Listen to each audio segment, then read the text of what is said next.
यहाँहरूलाई म यति भन्न चाहन्छु कि जस्तो अहिले पछिल्लो समय सुकुम्बासी समस्यालाई लिएर विशेष गरी काठमाडौँ उपत्यकाका विभिन्न ठाउँहरूमा भएका कामहरूलाई लिएर विभिन्न किसिमका राम्रा नराम्रा टीका टिप्पणीहरू चलि पनि रहेका छन्। राजनीतिक वृत्तमा त प्रतिपक्षले त यसलाई गलत भयो, यो भएन, ठिक भएन, तरिका भएन भनेर पनि आलोचना मात्र गरिरहेको छैन कि त्यसलाई एउटा राजनीतिक मुद्दाको रूपमा पनि स्थापित गर्ने कोसिस गरिरहेको परिप्रेक्ष्यमा हामी छौँ।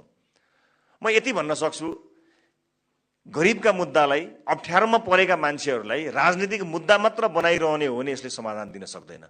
ठिक छ, समस्या परेका बेलामा सरकारलाई खबरदारी गर्ने, के गर्यो ठिक गरेन उही तिमीहरूले, ठिक गर है, योभन्दा बेटर गर है भन्ने कुरा सही हो।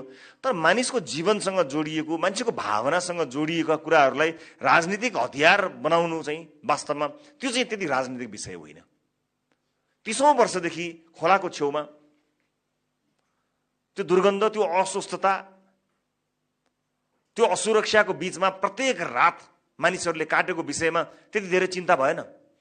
तर त्यसलाई व्यवस्थापन गरेर व्यवस्थित ढङ्गले उनीहरूलाई घरबार विहीन नबनाउने भन्ने नीति लिएर सरकारले केही कदम चालेको विषयलाई लिएर त्यो कदम अलिकति बेटर हुन सक्थ्यो, योभन्दा व्यवस्थित हुन सक्थ्यो, यस हुन सक्थ्यो, गर्न सकिन्थ्यो। अबका दिनहरूमा त्यस्ता कामहरू गर्दाखेरि अझ बढी व्यवस्थित, अझ बढी सन्तुलित, अझ बढी मानवीय बनाउनको निमित्त सरकारले कदम चाल्नुपर्छ भन्ने कुरामा असहमत हुनुपर्ने ठाउँ छैन।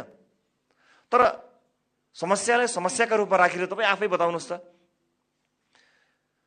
नदी किनारमा ढल बगेको ठाउँमा को आमुन्ने ज्यान गयो होला, आज त्यसको डाटा, त्यसको हिसाब कसैले गर्यो?